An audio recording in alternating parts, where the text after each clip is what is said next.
Hello, everyone. Welcome to day 10 of up-leveling your customer service experience.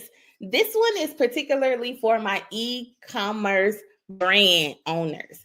This is for you guys because we need to talk about it. When it comes to your return process, your refund policy, when it comes to some of the things that you all experience the most with your customers, whether that's returns, exchanges, bad quality of products, not receiving orders. This becomes an issue in e-commerce brands.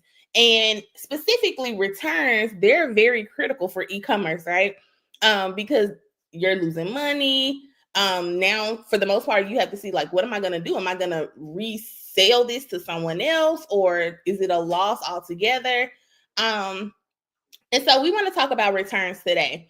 And if you want to keep your customers happy, should you or should you not focus on creating a seamless return process, or do you have other things that you need to worry about, right? So let's talk about it. If you don't know who I am Ebony. I am the founder of the Empire Effect Agency. I am a customer service experience strategist. I'm also a Kingdom administrator. I do executive assistance for high performing Christian CEOs.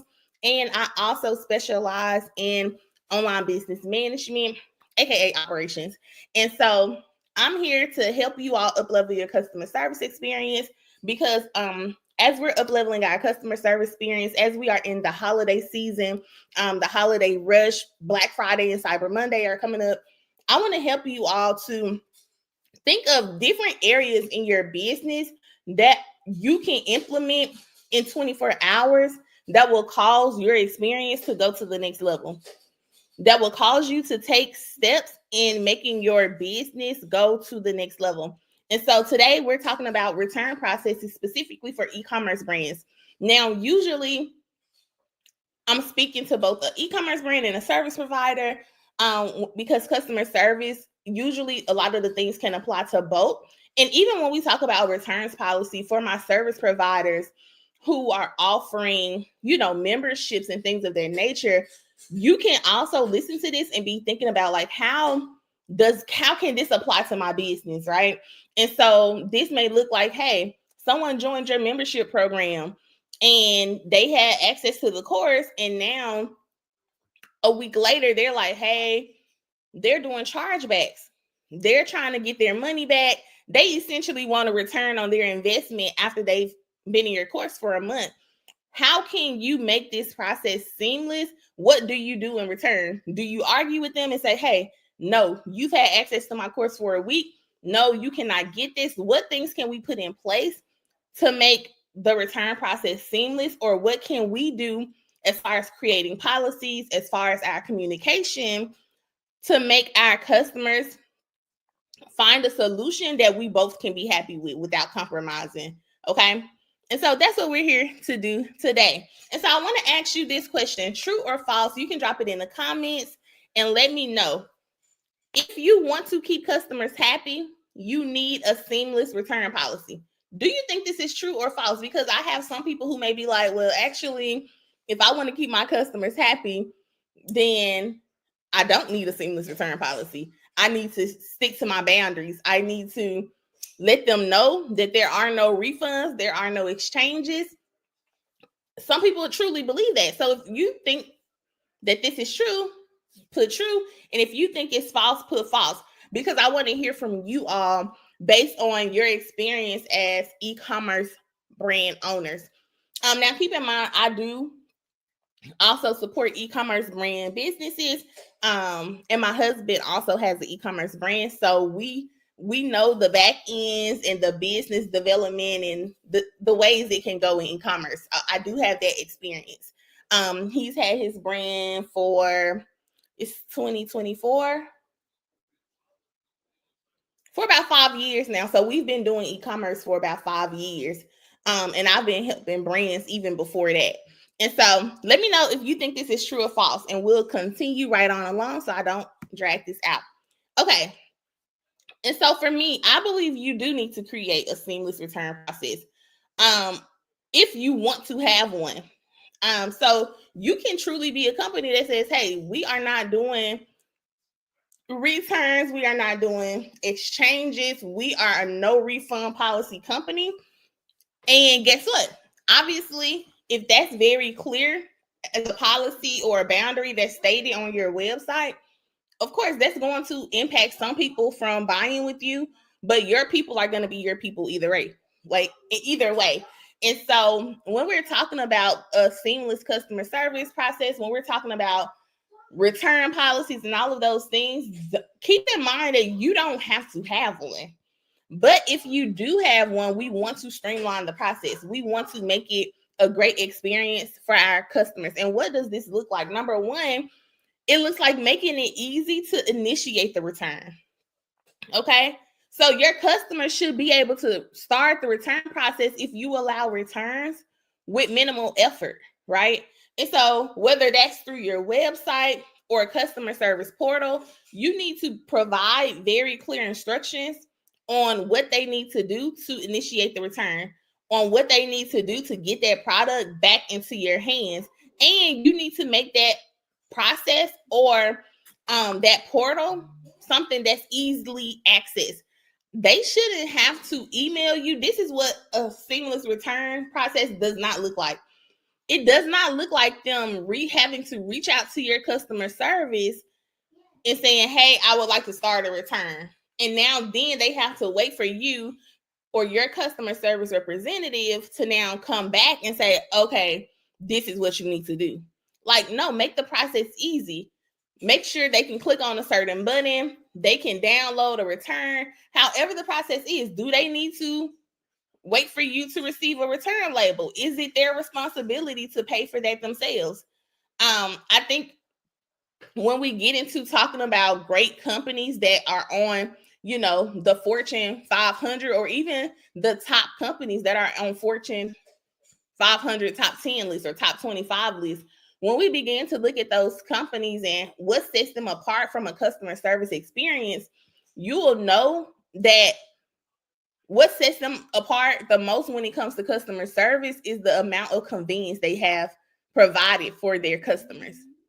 So, for example, with Amazon, if there's a process, if you want to return something, they make it very easy. You go and you can just click a button and say return, right? And they're going to give you a QR code. They're going to make it so accessible to you. They're going to be like, hey, where do you want to return this to? Do you want to drop this off at Whole Foods? Do you want to drop this off at Kohl's? Do you want to drop this off at the post office? Where do you want to drop it off to? What's closer to you? Matter of fact, let you put in your zip code and let me tell you the closest locations to you where you can return this. Not only that, do you want to have to print your own label? Do you want to just use a QR code and we print everything for you? Like, they literally give you all the options.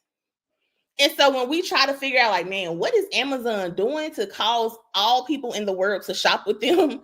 You know what I'm saying? Of course, that's an exaggeration, but Amazon is out here in the top of the top.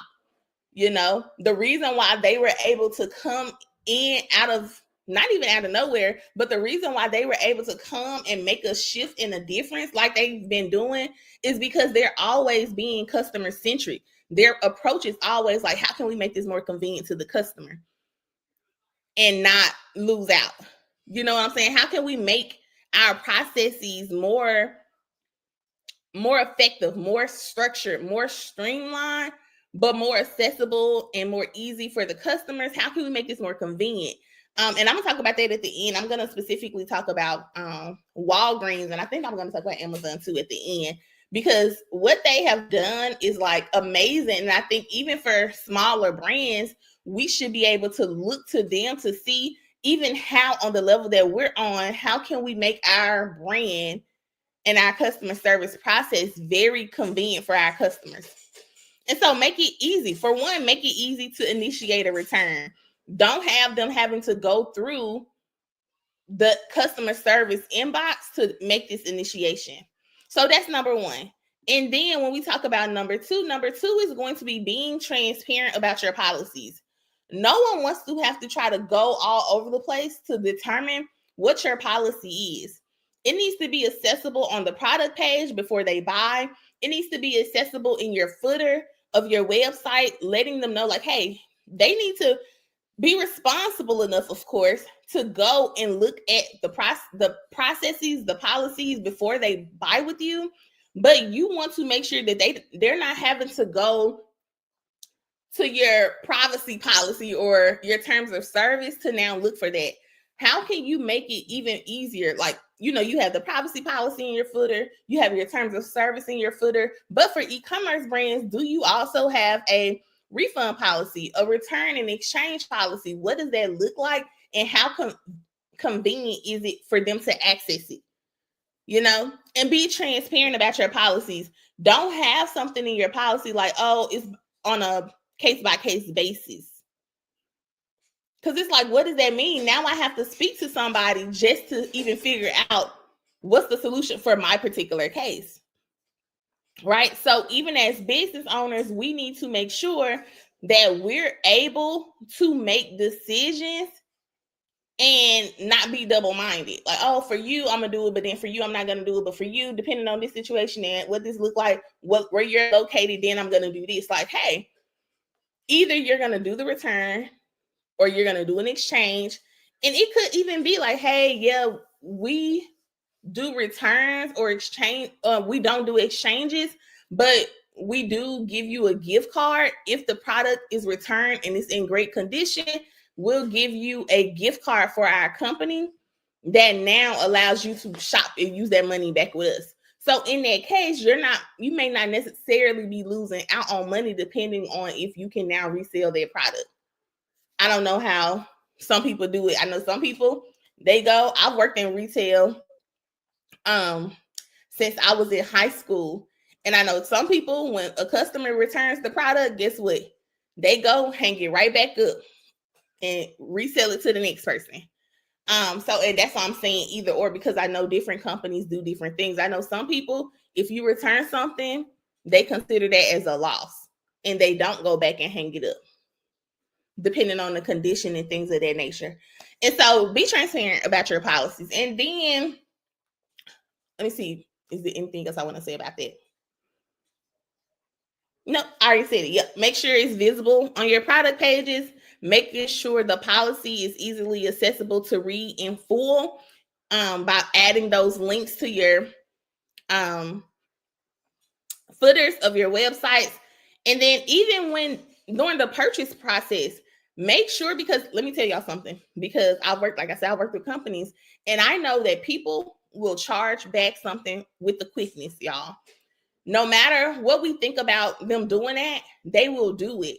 And one of the things when you're going back to dispute those chargebacks, one of the things that the bank or your payment processor is going to ask you is, what is your policy? How easily accessible is your policy? Where is it located? Right? And so now you can come and bring documented evidence that not only was it on your product page, you can screenshot that. That's a proof of evidence. You can also show that it is also in the footer of your website, right? That's a proof of evidence. You can also send a post-purchase email with the links to all of your policies in there, and then you can prove that they received the email, right? Depending on how your stuff is set up, you can prove that they also received the email with these in the links in the email. And so now a bank has to look at that and be like, okay, well, they knew the policy before and after their purchase. They knew they had 30 days. So now that it's been 3 months and they're trying to return something, no, they're not going to charge back on that, because now the business owner is like, no, we're not. The policy is 30 days and they're trying to do it in 90, And so be transparent, make it very clear. That way it'll build customer trust and it reduces confusion. And in the case that a customer has bought all of these products with you and now they want their money back and you're not giving it to them, it even brings clarity to a third party who has to now intervene to determine if you're going to eat that charge or if the customer is going to eat that charge when it comes to the chargeback. All right, let's move on to number 3. And it goes back to what I was talking about earlier. When it comes to the return labels, you have to make a decision. If you are looking to make your business customer centric, if you're looking to make your business more convenient, your processes more convenient, your policies, your process, your customer service experience in general, you have to now determine like, hey, am I providing prepaid return labels? Is it in my budget when it comes to customer service to eat this cost? Right? Some companies, they have it where they'll print out everything for you, but you have to pay for it.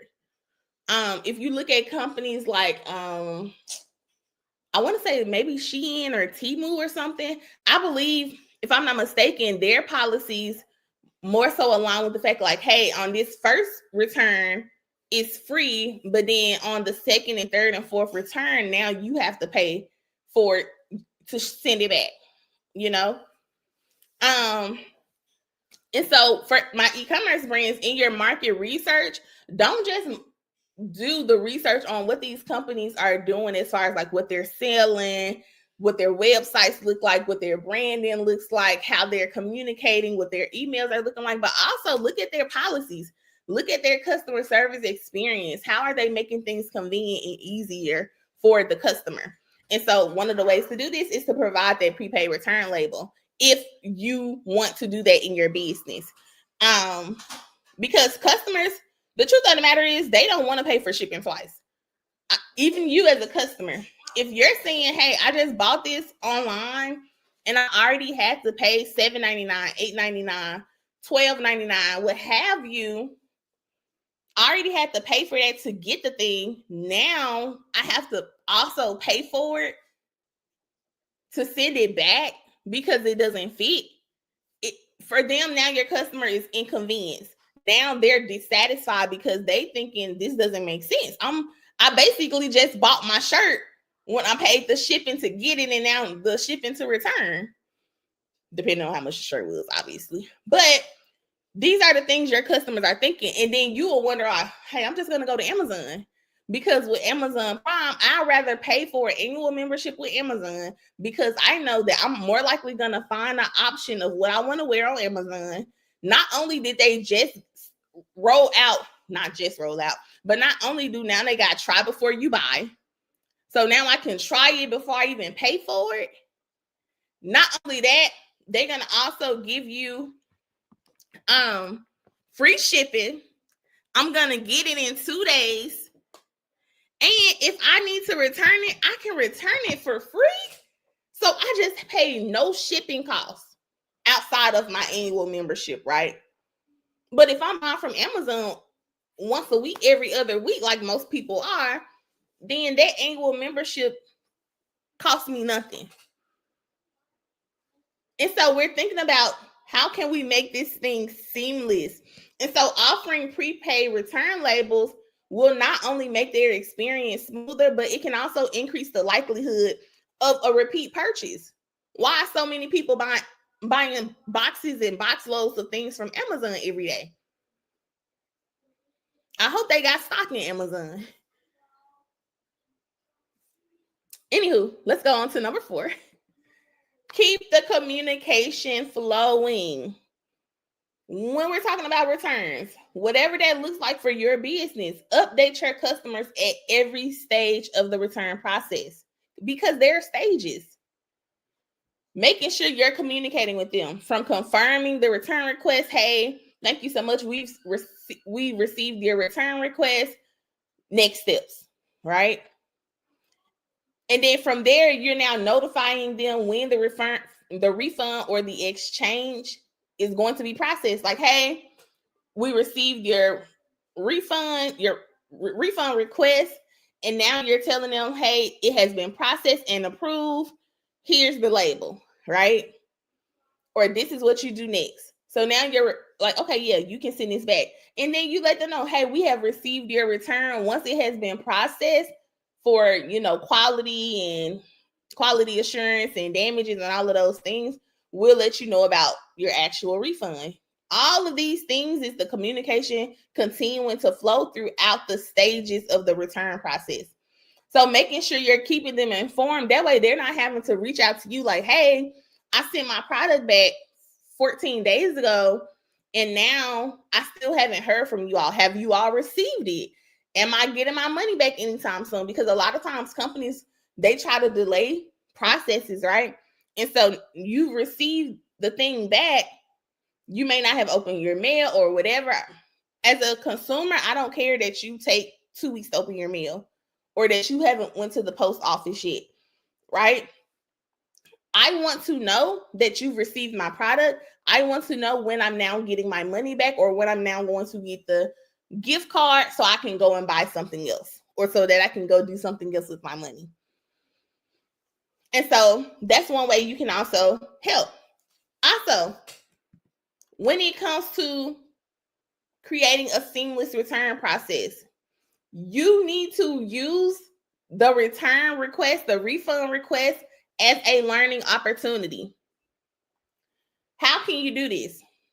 When someone is requesting a refund, when they are requesting an exchange, when they're doing any of these things, you need to ask them why. Let me tell you something. Whenever you go and you want to cancel your Netflix subscription, whenever you want to cancel your Loom subscription, your Zoom subscription, whether you're a service provider or a product-based person, whenever you're going to cancel a subscription to something, whenever you're going to return something, these companies are asking why. And a lot of them are requiring that you respond in order to go to the next step of this process. Why? Because they know how important data is. They want to know why people are returning this product.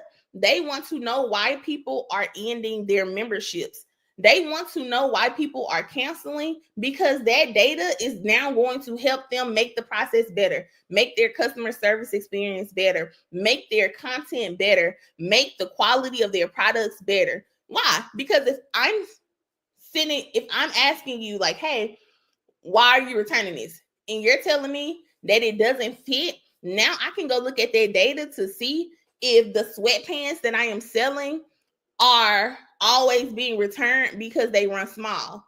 If I know that information, I can make 2 or 3 decisions. I can go back to my supplier and be like, hey, the size label says this, the size on the chart says this, but I'm getting so many returns because my people are saying they looked at the size chart and it doesn't align with the measurements, right? And so also with the information, I can go and communicate on my product page that customers have mentioned that this product runs small, size up. All a part of great communication. It's that simple. And so making sure you're using these returns as an opportunity to gather feedback and use that feedback to grow and to improve the services and experience that you're providing to your customer. And so some of the recurring issues could be, like I said, with sizing, with quality, with functionality. And so you can now use the data to improve your products and overall shopping experience. And so, y'all, a seamless process is going to make your brand more trustworthy and can turn a negative situation into a very positive one. And so I want to talk about this really quickly. I said Walgreens. I'm going to talk about Walgreens, y'all, because I've learned some amazing things about Walgreens that I can't wait to share with y'all, but I'm going to do it. It may be in its own separate video because I don't think I've never knew this. For all my years of living, I did not know this about Walgreens. And my brother worked at Walgreens. My husband worked at Walgreens. My cousin worked at Walgreens. Like, all these people worked at Walgreens and nobody knew this. And so I can't wait to share this information. But today we're not talking about Walgreens. We're talking about what set Kroger apart in the 90s and what set Amazon apart now. And so when it came to Kroger has been a grocery store, right? But what set them apart from their competitors back in the 90s was them taking a customer-centric approach to make their thing or their business more convenient to the customer. So what do I mean by this? Kroger wanted to be the one-stop shop for all things. Not only that, when these businesses were thinking about what can I do to make the experience better, but also not decrease my revenue in the process, they had to figure out, what do I need to do profit-wise that works for the company and my customer to make this thing work, right? And so let me tell y'all what Kroger did.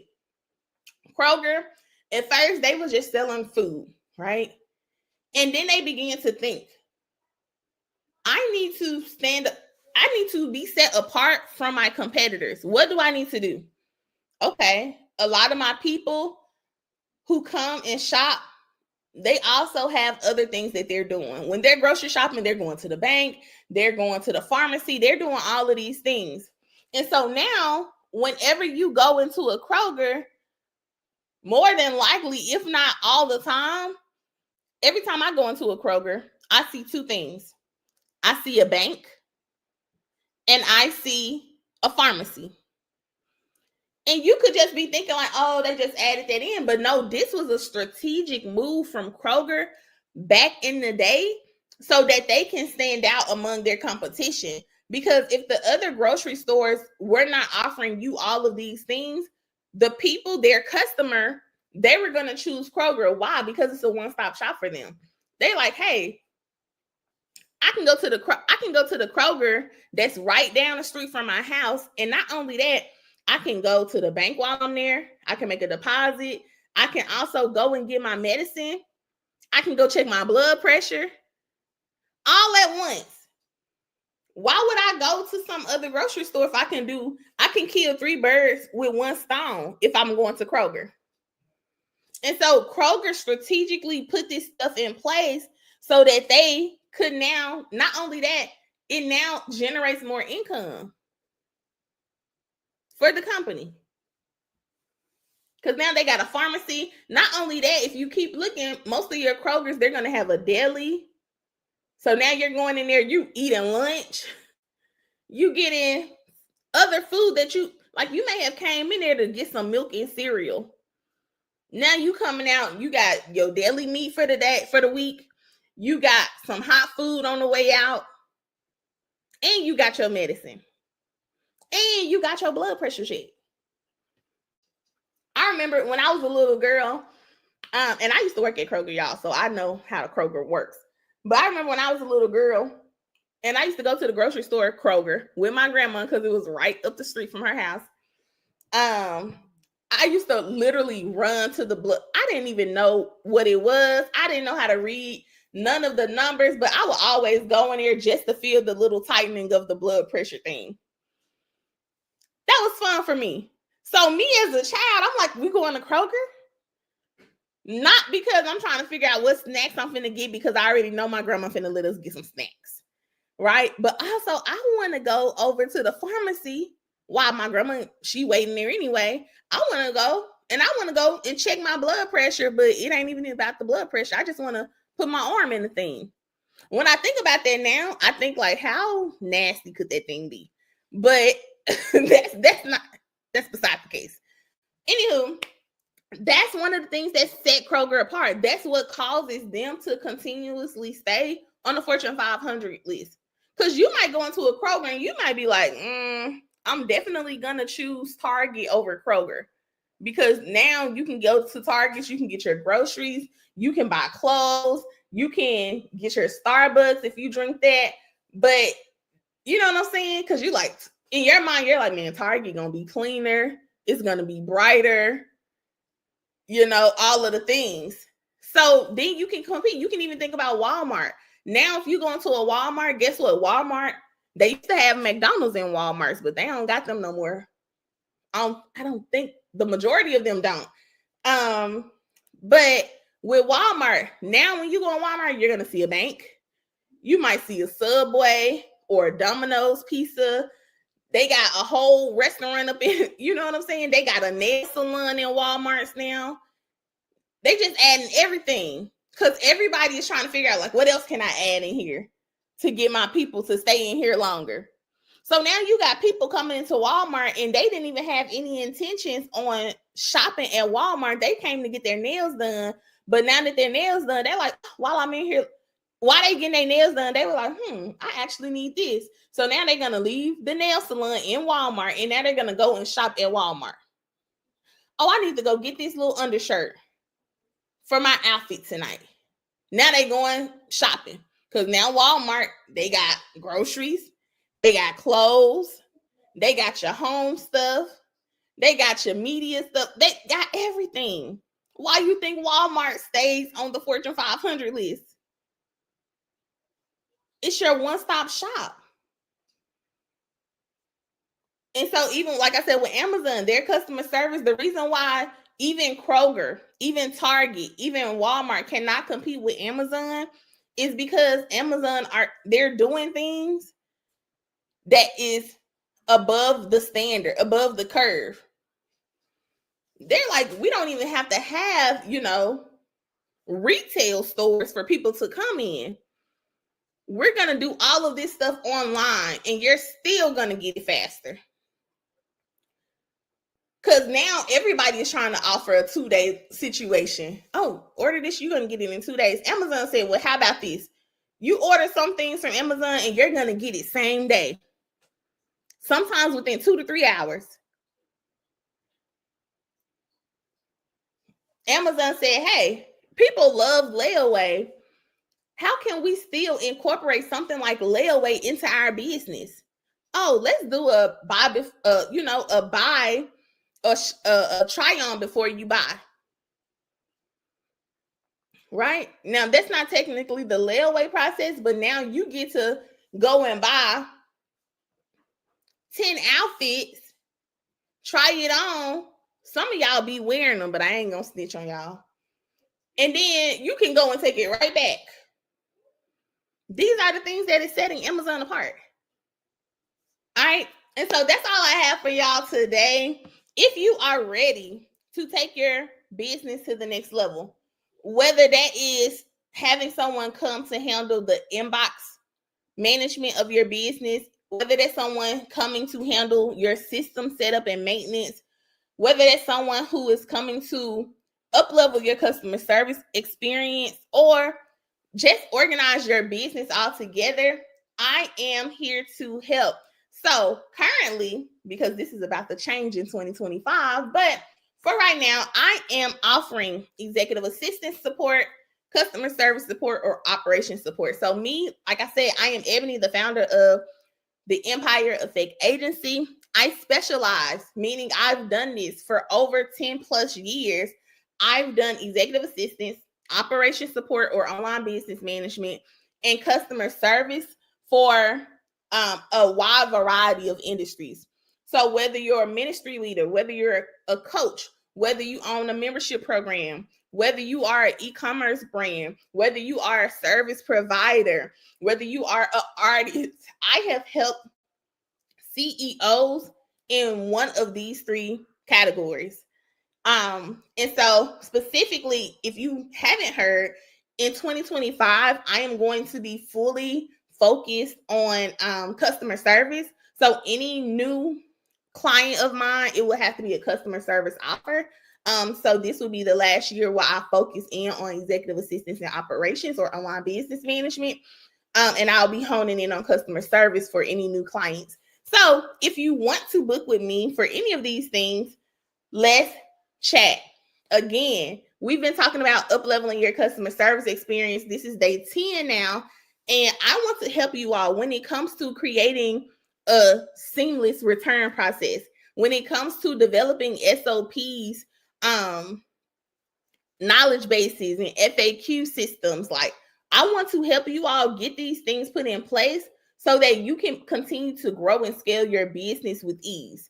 When it comes to training your team, I've been a customer service manager. I've been responsible for hiring customer service representatives. I've been responsible for training them and developing them. I've been responsible for supervising and managing them. So I know what it's like to bring on people who don't even have a customer service mindset, or who doesn't understand the difference between customer service and customer experience. And so I'm here to help you with launches. I've helped multiple 6 and 7 figure launches. And I've been the one managing the customer service of all of those launches. I understand failed payment recovery. I have a process that will help you recover your payments when people are in your memberships and all of those things. I also have experience with online community management. So when you work with me to up-level your customer service experience, you're getting someone who has the tea and the experience to help you do so. And my mindset isn't like, oh, let me just answer an email. Like, it goes much, much further than that. And so specifically, because I'm talking to e-commerce brands today, if you are an e-commerce brand, I'm actually doing a beta offer for the rest of the year. And of course, you can book now and start later. So for you, if you want to like, hey, I want to work with you, but I want to start in 2025, you can go ahead and book now because this offer won't be available in 2025. You will have to do my regular customer service offers that I'm launching in 2025. But if you are an e-commerce brand owner and you're looking to up-level your customer service experience, I want to work with you. And this looks like going through auditing your current customer service processes and workflows and things of that nature. And I'm going to audit those things. I'm going to help you develop out a customer journey map. I'm going to help you develop or update your knowledge-based system, your FAQs. I'm going to help you write personalized canned emails. And I'm saying help you because a lot of this stuff, I'm going to have to see what you've already done, but I'm going to come and do it for you, right? And so this isn't like a VIP day where we're doing this together. Once I'm in your business, I literally treat it like it's my baby. And I'm going to now work in your business to develop all of these things so we can up-level your customer service experience. That looks like providing customer service support across channels, whether you're on inbox, live chat, text, social media. We're here to support you that way. If you have a CRM system, which you should, I'm going to help you manage that. I'm going to help you with the communication when it comes to order updates and follow-ups. I'm going to help develop a customer retention plan for your business so you're not trying to go and spend a lot of money on gaining new customers when you can continue to increase the customer lifetime value for your current customers. And so I want to help you develop that plan. What can be put in place? What loyalty programs, what retention strategies can you use to now make that happen? And then, of course, when it comes to refunds and chargebacks, I want to help you manage that. I want to help you get the bang for your buck.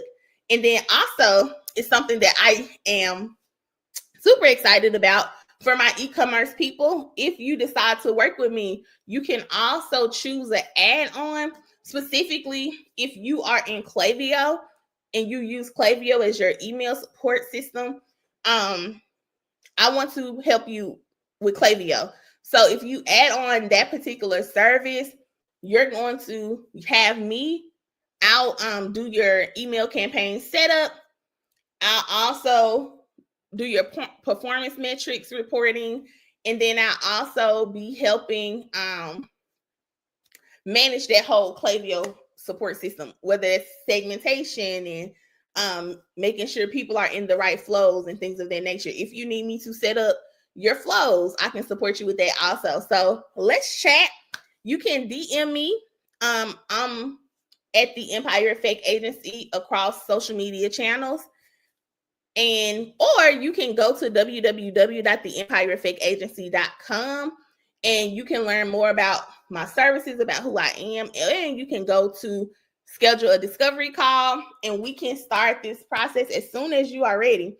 And of course, graphic designers, even though this video wasn't necessarily for you, I also have a beta offer for you that is ending this year. And so if you're looking for a client relationship manager, you see all of the things that includes as well. And I will be talking more about that over on Threads and in another video.